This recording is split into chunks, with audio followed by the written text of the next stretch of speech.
Сайн байцгаана уу хүүхдүүдээ, та бүхэндээ өнөөдрийн мэндийг хүргэе.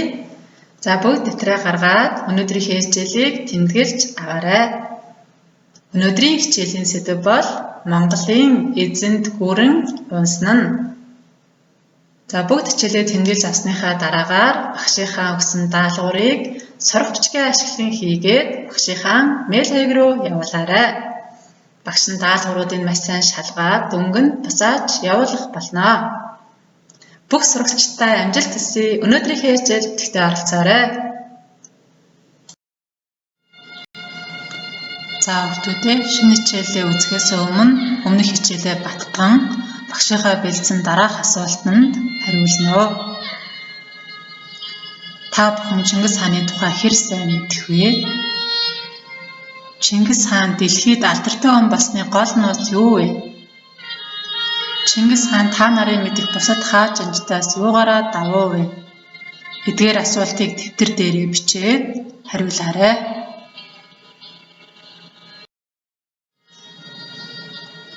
Чингис хаан Их Монгол улсыг 1206 онд байгуулад 1227 онд таалал төгссөн билээ. Чингис хааны дараа түүний 3 дугаар хүү Өгөөдөө 1229-өөс 1241 оны хооронд Их Монгол улсын хаан ширээнд суугаад таалал төгссөн. Өгөөдөөний дараа түүний их атан Дөргөн Их Монгол улсын төрийг төр мэдэж байв. Ингээд 1246 онд Өгөөдөөний хүү Гуюг Их Монгол улсын хаан ширээнд суусан. Гуюгийг нас барсны дараа 1251 онд Чингис хааны отхон хүү Тулвын Ахмад хүү Мөнх 1251-ээс 1256 оны хооронд Их Монгол улсын хаан ширээнд суусан. Мөнхийг таалал төгссөний дараа түүний 2 дүү Ховлай, Ариг бүх нар хоорондоо хаан ширээний төлөө 4 жилийн хугацаанд байлдаж, Ховлай ялж Их Монгол улсын нийслэлийг Дайдуу буюу Бээжин шилжүүлж Монголын Ян улсыг байгуулжээ. 13-аас 14-р зуунд Алтай ордны улс, Их Монгол улс, Цагаатайн хаант улс, Илаадын улс, Монголын Ян улс гэсэн Монголын эзэнт улсууд оршин тогтнож байв. Ян гүрэн Ховлай Их Монгол улсын нийслэлийг Дайдуу руу буюу одоогийн Бээжин хот руу шилжүүлэн Их Ян улсыг байгуулсан.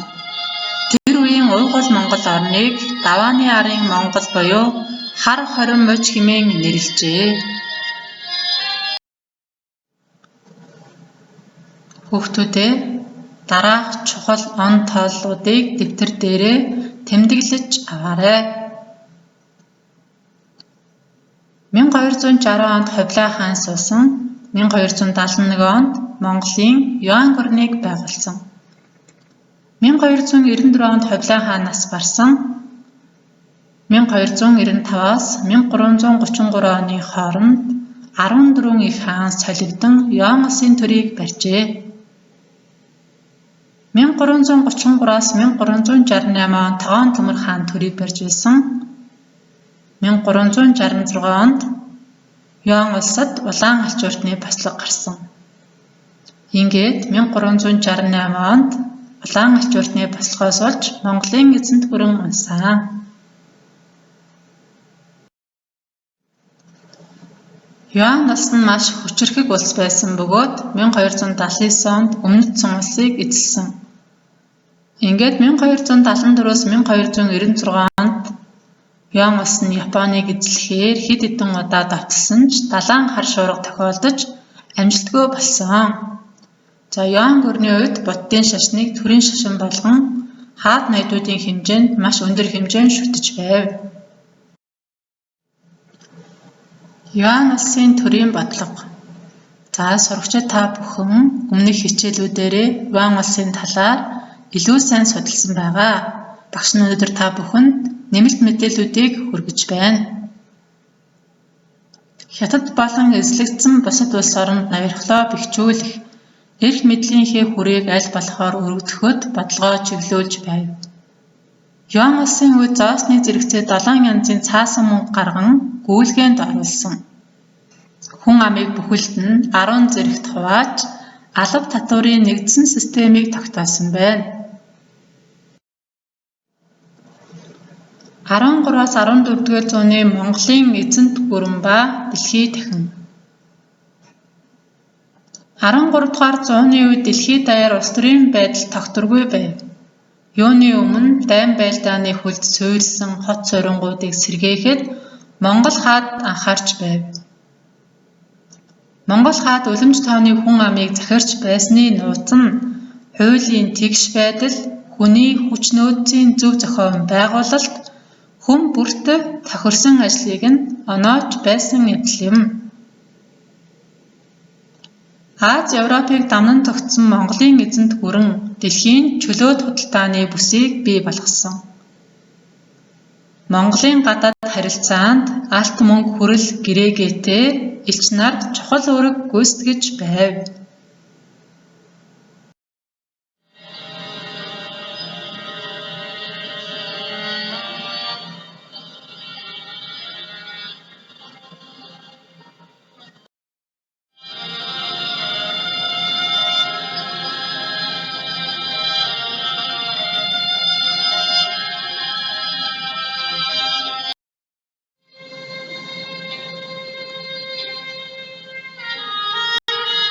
Ховлоо хаанаас Тогоон Төмөр хаан хүртэл 16 их хаан Юан улсыг захирч байв. 1337 онд Хятадд Монголын дарлалыг эсэргүүцэн бослого гарч эрч хүчээ авч байв.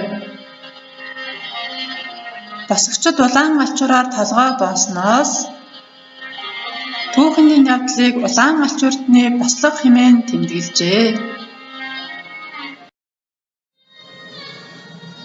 Шар мөрний хөндийгөөс 3000 шахам хүнтэй эхэлсэн улаан алчуурдны бослогын цэрэг хоромхон зуур 60,000 гаруй хүнтэй болтлоо өргөдсөн байна. Юан гүрний төр мөхөх аюул хүрсэн тэр мөчөд Тогоон Төмөр хаан зарлиг гарган Монгол цэргийн нэрт жанжин Цагаан Төмөр Дашбаатар нарыг улаан алчуурдны бослогыг дарах ажлыг удирдуулахаар олон цэрэг өгөн томилжээ.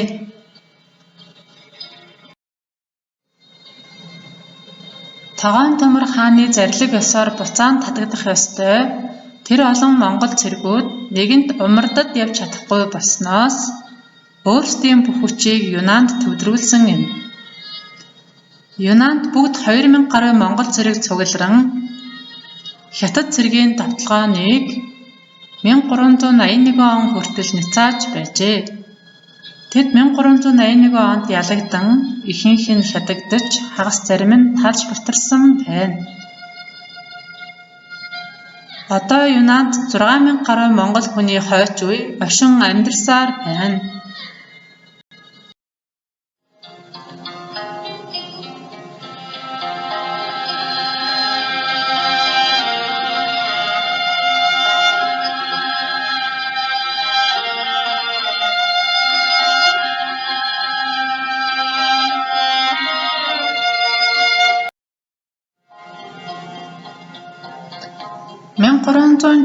онд Хятад дахь Монголын ноёрхол эцэс болж Их Юан улс мөхөж Хятадын Мин улс байгуулагджээ.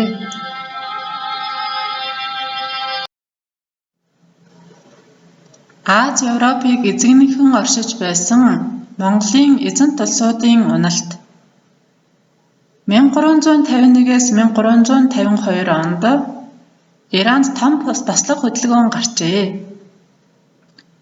1353 онд босгочид Ил хаан Туг Төмрийг хороосноор Иран дахь хүлээгүйгийн ноёрхол эцэслэв. За Ил хаант улсыг хүүхдүүд та бүхэн сайн мэдж байгаа. За Чингис хааны отхон хүй Тулвын 3 дахь хүү хүлээгүйгийн байгуулсан улс илээ. 14-өөс 16 дугаар зуунд Алтан уургийн их хаадын байгуулсан эзэнт улсуудыг дараах газрын зургнаас сайн ажиглан хараарай хүүхдүүдээ.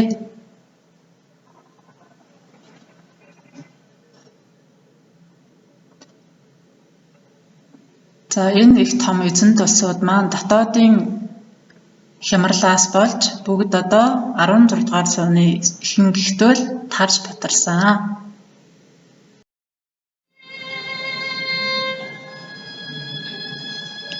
Мөн энэ цаг үед цагаатайн улсад үүмэн гарч торгоны их зам хаагдан тухайн үед цагаатайн улсыг барьж байсан төмөр нас барснаар дэлхийг эзэмнэж байсан Монголын ноёрхол унсан юм.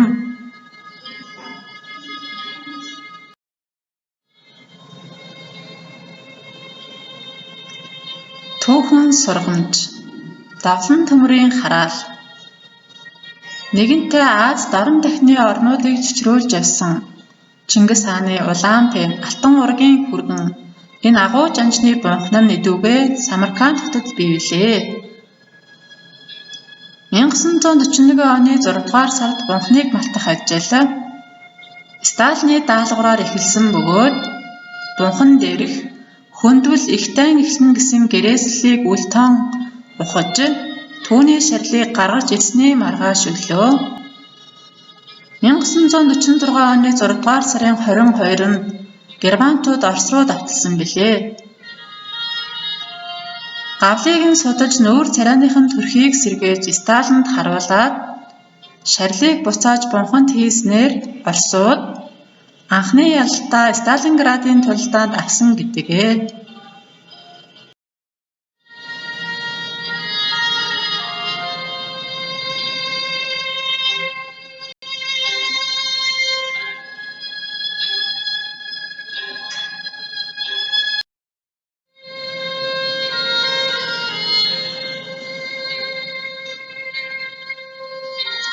Улс төрийн бутралын үеийн Монгол.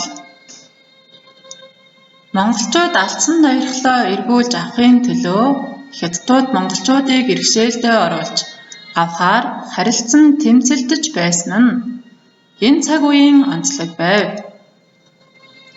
Тогоон Төмөр хаан 1370 онд Хятад Монголын хилийн Инчан хотод тарлал төгсжээ. 1374 онд төр эвлэрэх бодлогыг Монгол улсын хооронд явуулж байв. 1388 онд Монгол цэрэг томоохон ялагдал хүлээж Төгс Төмөр хаан цаг бусаар нас барсан байна. 1388-аас 1400 оны хооронд 5 хаан суусан боловч бүгд цаг бусаар алгажжээ.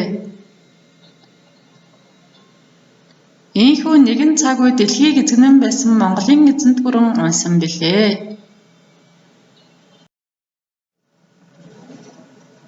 Монголын эзэнт гүрэн задран унахад эдгээр хаад хэрхэн нөлөөлсөн бэ? Хаадуудын талаарх мэдээллийг судлаад дэвтэртээ тэмдэглээрэй хүүхдүүдээ. Эвдрвээс бид чин гүрний босгоны бол Монгол шүү. Эвлэрвээс бид Чингис богдын гүрэн бүрэн Монголын эзэн шүү.